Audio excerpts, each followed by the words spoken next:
Welcome back to some more Higurashi.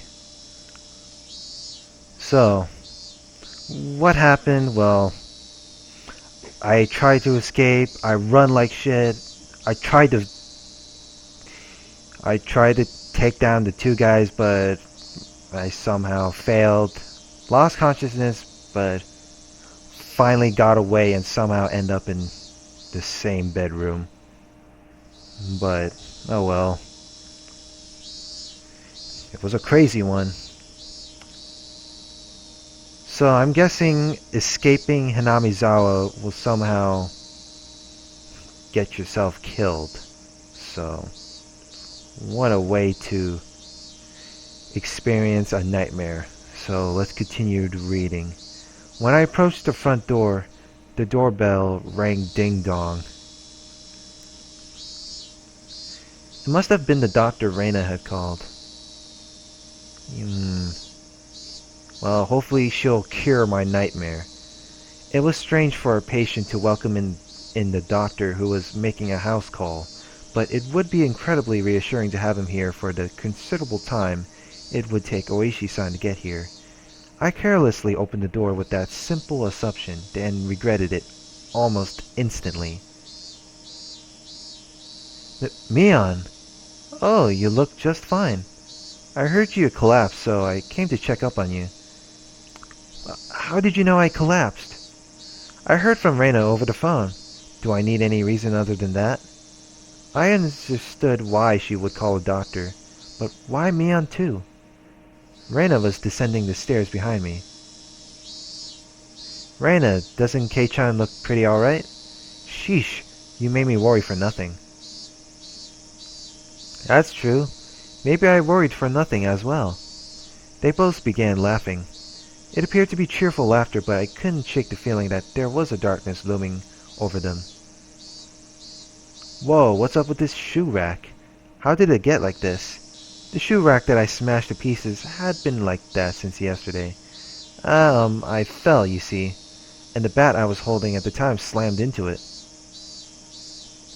This is what happens when you swing around something you're not used to handling. I kept the fact that it was none of her business to myself. But leaving it like this will really startle your parents when they get home.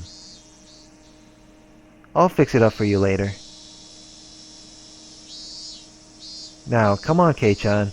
The terminally ill need their rest. Come on, come. Back in bed, back in bed. Both of them urged me up the stairs. I had no chance to call Oishi-san. I was pushed into my bed. As it was the first time Mion had been in my room, she began searching around it intently. She fiddled around my room and was scolded by Reina. You can imagine how it went. It was uncomfortable having my room poked around, but the conversation was so benign that it was heartwarming. During that innocent conversation, Mion said something as though it was perfectly ordinary. Reina, did you call the manager? Yup, right after I called Michan. He said he'd be right over. Manager? That out-of-place word gave me a bad feeling. Reina called the doctor, then called Mion, and after that she called a manager? Who was his manager? Since Reina and Mion's conversation was so peaceful, it only felt slightly odd. What are you two talking about? Who's this manager? Ah ha ha ha. Didn't you know, Kei-chan? We mean the manager when we say manager. Like the director of a movie, or like a foreman of a construction site. Ah ha ha ha ha ha ha ha ha. What the hell? I dug through all of my memories for a manager who might have business with me. Only one thing came to mind. What Reina had just said. The construction site foreman. The very first victim of the first incident, the dismemberment at the damn construction site. The foreman? But that was strange. He was supposed to be dead. There was no way they could call him. I don't understand what you guys are talking about. What does that manager have to do with me? You said he was coming. Did you mean to my house? I asked one obvious question after another, but all the two of them did was smile coolly at each other. There was a huge difference between how the two of them appeared and how my suspicions were playing out. Slowly, I felt discomfort and panic welling up inside me. I couldn't understand what Reina and Mion were talking about. K-chan, you've gone into baseball lately, haven't you? Pretty sure the manager will be happy to hear that. So who is this manager? Ah ha ha ha. The manager is the manager. Ah ha ha ha ha ha ha ha ha. This is puzzling and creepy. What the hell is going on? So who is this manager? Ah ha ha ha ha ha ha ha ha ha ha ha. Look at this. I am very curious. What the hell is going on? Reina and Mion looked at each other and laughed haughtily. That disturbing cackle unpleasantly resounded around me. Ah ha ha ha ha ha. Oh boy. That laugh, long enough to be unsettling, ended abruptly. Oh yeah, we should finish up before the manager comes. You remember, don't you, Kei-chan? Her face was laughing, but Mion's eyes told a different story. Remember? Remember what? Ah ha ha ha ha ha ha ha ha. Keiichi-kun, had he forgotten, I wonder? About the penalty. About the penalty. What the hell kind of penalty is that? I don't even know. Did you really forget? The homework with the mochi? The homework where you were supposed to guess which one Reina made? You forgot about that homework, didn't you? I certainly did have that homework, but I had thrown away the rest of the mochi after I found that sewing needle, so I wasn't able to answer which one Reina made. The penalty for what? For that? Why now? Ah ha ha ha ha ha ha ha. What the hell's going on? No doubt my question was written all over my face. Their answer to my question was that dry laughter. I could no longer make heads or tails of anything. I began to think that this entire day was somehow insane, strange, incomprehensible. Being chased by Reina, attacked by strange men, the penalty Mion and Reina were talking about. Ah ha ha ha ha ha ha ha ha. What were these two laughing at? It didn't take that long for me to realize I had been dragged into an abnormal situation. Who were those two? Who were these people? Who were these doppelgangers of Reina and Mion? Reina had gotten behind me at some point. Why was she pinning my arms behind my back? What are you doing? Don't move. This is your penalty. Ah ha ha ha ha ha ha ha ha. Oh, I am fucked. My body was already very sluggish, and Reina pinning my arms made it that much harder to move. I seriously tried to struggle, but she wouldn't even budge. My panic began to well up, and I realized that this was well beyond the realm of jokes and pleasantries. This freakishly monstrous strength, it would have been impossible for the Reina that I knew. Then these thin, frail arms grasping me firmly, whose arms were they? Kei-chan, no struggling. Club rules. There are no exceptions. You can't fight against the penalty. Mion. No, that thing that looked like Mion spoke to me like how Mion would speak to me. But I was certain that this was not Mion. Somehow, who wasn't Mion? Someone who was just pretending to be Mion.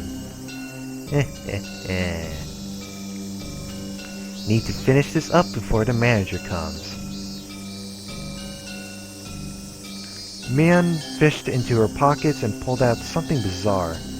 I could tell what it was just by looking, but for such a thing to be in her pocket, my mind wouldn't accept it. What is that? What is that? It was a small syringe. It was a small, clear syringe, like what a doctor would use when you went to him when you were sick. Reina held me even tighter, and I could hear that clattering laughter that no longer sounded like laughter blaring into my ear. That eerie laughter, it wasn't something that the Reina I knew could ever produce from her own throat. This thing that was pretending to be Reina, was this their real laugh? Unable to defend myself, the syringe Mion was holding drew closer, and that needle tip was waved in front of my face countless times. Don't worry, don't worry. It won't hurt, it won't hurt. What are you planning on doing? What kind of sick joke is this? What are you saying, Kei-chan?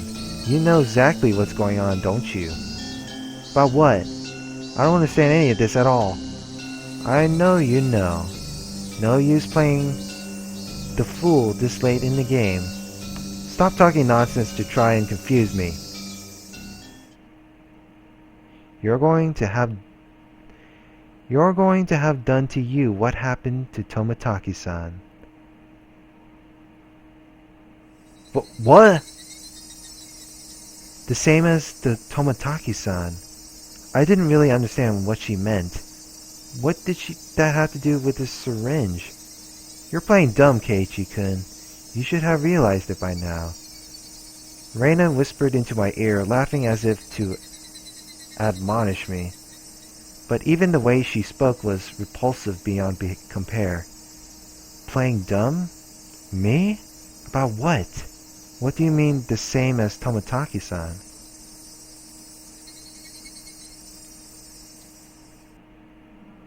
Everyone thought at first that it was a hit and run.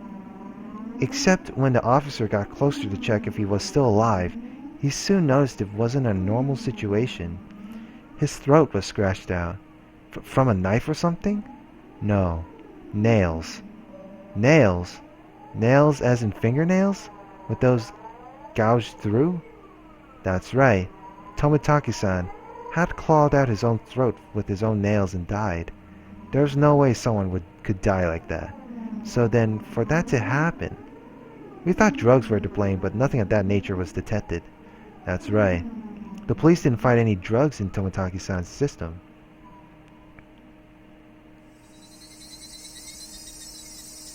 The police told me they didn't find any drugs in Tomotaki-san's body. Glick, glick, glick, glick, glick, glick, glick. The two of them laughed together with that sickening laughter. Of course they'd laugh. To assume that such a medicine didn't exist just because the police didn't know about it was completely foolish. Meaning the drug that caused Tomotaki-san to die in such a bizarre manner did exist. Did exist? If Mion injected this onto me, then that would probably be all the proof I needed. That would basically mean I'd end up the same as Tomotaki-san, become hysterical, scratching out my throat in my last moments, then die. For such an outrageous drug to exist, for Mion to be holding it, and that I was about to be injected with it. At that moment, I did not feel there was any need whatsoever to question it.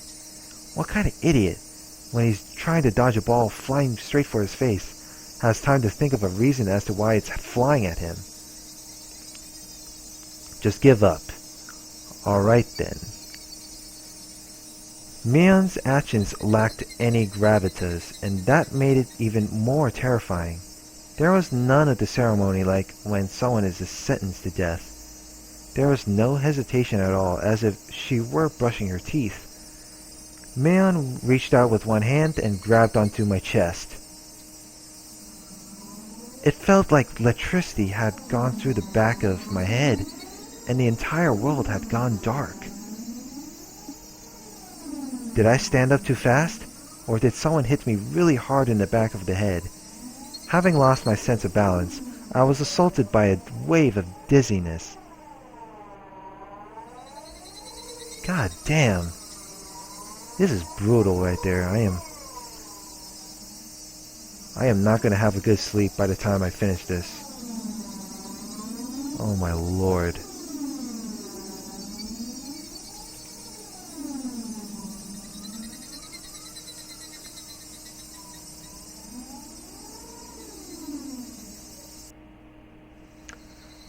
I squatted down for a bit. When I came back to my senses, my entire room had changed drastically. The numbness in my head was gone, and slowly, I could tell blood was flowing to my extremities again. How long had I been squatting here? How many minutes? Or has it been hours? It was almost as if the hands on the clock had stopped moving the entire time my eyes were closed. That's how little time passed. Really? The air in the room wasn't filled with that madness from before, only a dull silence. Reina wasn't there pinning my arms, and Mian wasn't there about to inject me with a needle. No way. Could it be? All of it was a hallucination? There was no other presence in the room besides my own. It was the weirdest experience I ever had. I was certainly with Reina and Mian. I doubted my sanity for a moment, but I was also seized with some sort of comfort. I guess that terrible ordeal was a hallucination. Neither Reina nor Mian, they would never do something so terrible. My head grew hot. I could tell my emotions were welling up. Why? That wasn't a reason to cry.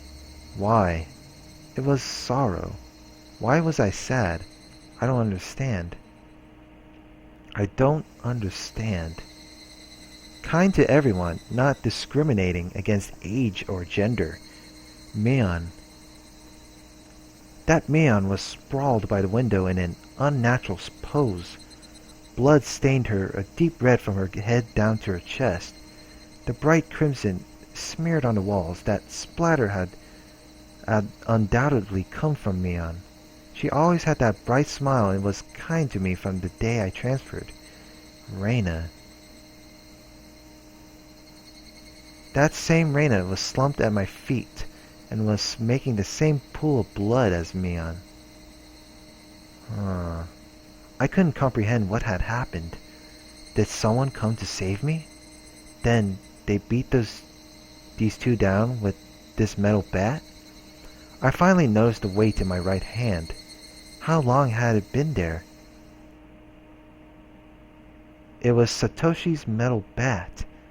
It was covered in a deep red. There was no doubt that this was the weapon used to mutilate both of them. And I was holding that weapon.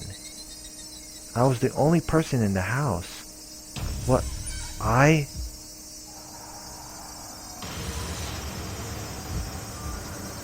Looking at this objectively, I couldn't think of anyone other than myself who could have done it. I did this? That's right. Keiichi Maibara. Of course I did it. I told myself gently, as if coaxing myself. Hey me, there is no reason for you to remember it, nor is there a need to regret it. Eat or be eaten. You get that, don't you? But the blood, there's so much. Neither Reina nor Mian had moved an inch. It wasn't just a split forehead and a trickle of blood, nothing that simple. The entire room was splattered with red, and that told me it didn't end with just 2 or 3 strikes. Were they dead? Both of them? The depths of my mind were calm, but on the surface, I was panicking and agitated. Calm down, Keiichi Maibara. What happened to your usual calm self? Come on now. Do like you always do. Throw your head back and take a deep breath. Come on. Once, twice. Breathe deeply. Calm down. Calm down. I chanted that over and over in my head and relaxed.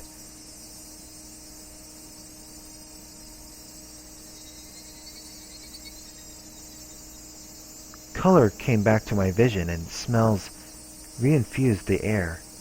At the same time, I remembered what happened when I blacked out.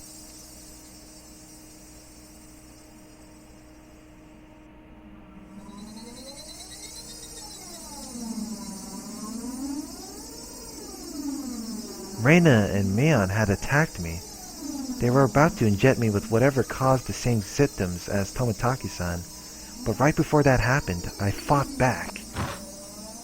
I twisted my whole body and threw Reina as she was pinning my arms.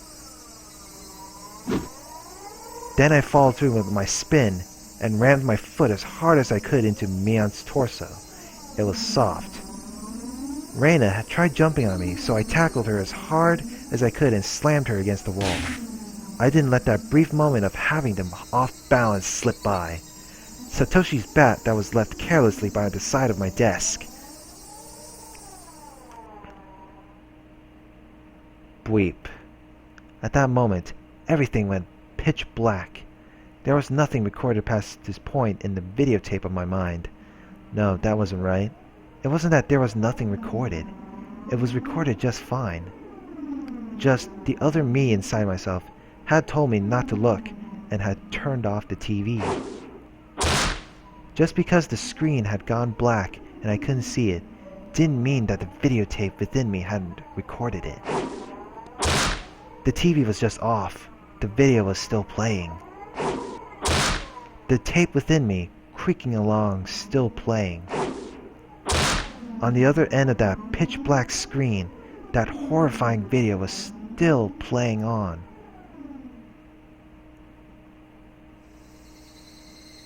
Compared to this though, the scene right before my eyes was still so difficult to take in. There was blood splattered everywhere on the walls, the two of them in these unnatural poses. Not a sign of movement from them. I couldn't even tell if they were breathing. No matter what the circumstances were, my friends, these girls, I had attacked them. I may have even killed them. But if I hadn't done this,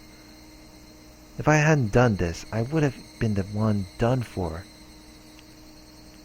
Balancing that out on an imaginary scale, it felt odd that I even feel bad about it.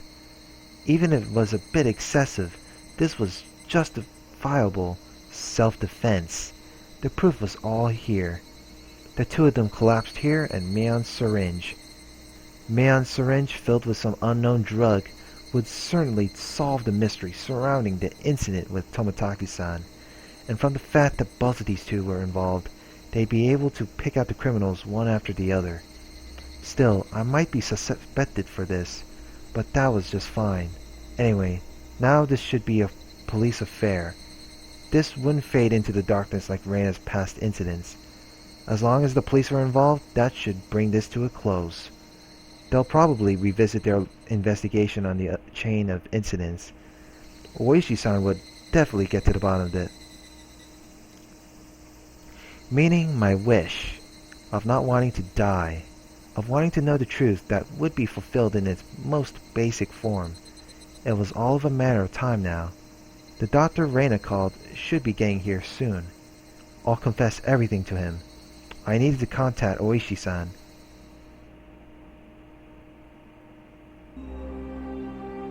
At that moment, I remembered. Besides the doctor, a manager had been called. It was easy to imagine that there was someone deeply involved with the incidents, judging from Reina and Mion's conversation.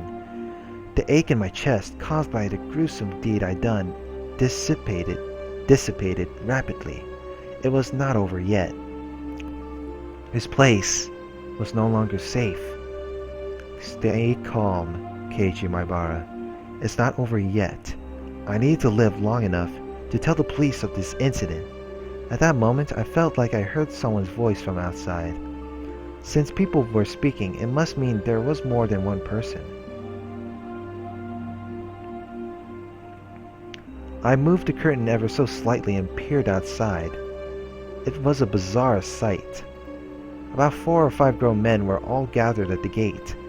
They were very much resembled the 2 men who had assaulted me at the dam site today. Those 2 might even be among them. There was one person wearing a white coat, but he didn't look like a doctor at all. My gut told me he was in disguise, only posing as a doctor. That guy would probably ring the bell and get me to open the front door. Pretend to be a doctor to get me to open the door, and then the rest of them would all rush in at once. At that moment, I saw the car parked behind the men, and my heart nearly skipped a beat. The white van!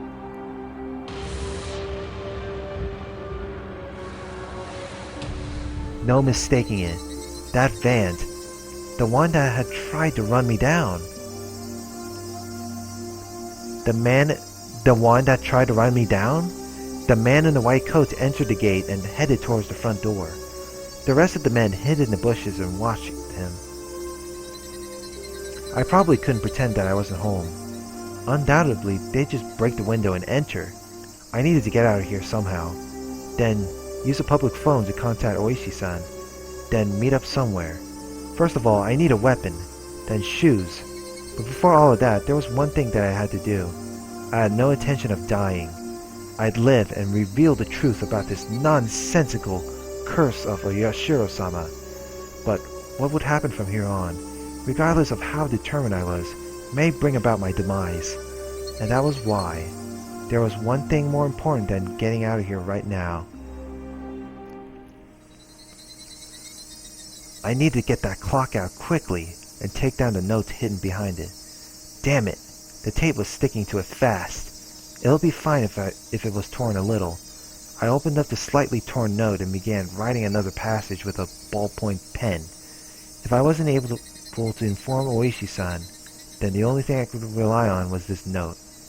I never thought a piece of torn, college-ruled notebook paper could be this reliable before. I had no time. I'd only write what I knew right now. I needed to leave some sort of information that would lead them to uncover the truth. Reina and Mion are conspirators of the perpetrators. Is it conspirators? Yes, yeah, it's conspirators. Conspirators of the perpetrators. This was an undeniable fact. Well, whatever you pronounce the other word that comes with a C. I still didn't want to believe it, but it was a fact. Anyway, I'd leave all the information that would help lead them to finding the perpetrators. There are 4 or 5 adults, maybe more. They have a white van. This was everything I was able to see from the window. There may be more. Also, there was that unidentified person known as the manager. To begin with, the term manager didn't even mesh with Hinamizawa at all. I can't even pronounce. Hinamizawa at all.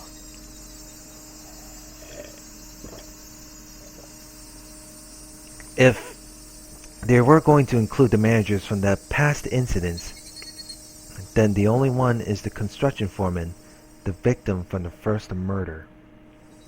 The very first victim in the chain of incidents, killed in a lynching, his body divided into 6 pieces. His right arm was never discovered. The police should have confirmed that. Death? But Reina and Mion did both call him manager. They said manager. They wouldn't use that term to refer to someone who was dead. The police would never even conceive that someone who was deceased could be involved. Could that be some sort of oversight? I didn't know. But even if I didn't know, it could be a big hint for Oishi-san. That's right. They needed to start fresh from the first incident. It wasn't just a simple dismemberment, but the start of the string of mysterious deaths that would follow. So then, there must be something hidden there. Please reinvestigate the victim from the dismemberment incident. He's alive. His death should have been established after an autopsy. Logically, you would think as much, but was that really the case? Could it have been some sort of ploy that they were able to deceive the police with? I shouldn't come to conclusions, but he may still be alive. I have no time to ponder that right now. Oh yeah, there's something even more important I need to write. Tomitaki-san's death was from an unknown drug. That's right. That drug, it was an irreplaceable piece of evidence. No doubt, just by having this, everything would be uncovered. I couldn't just leave that vital clue lying on the floor. This syringe is proof. Writing that down, I stuck the syringe onto the back of the clock with plenty of tape, so it absolutely would not slip out and fall to the floor firmly. Firmly!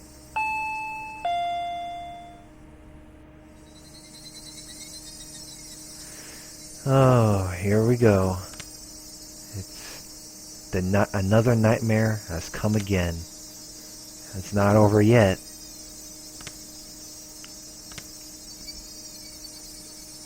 So, I'm going to end it here for now. So, hope you guys enjoyed this. Please like, comment, and subscribe. And next part, we'll see what happens next. Will Keiichi die, or will he finally manage to escape? So, have a good one.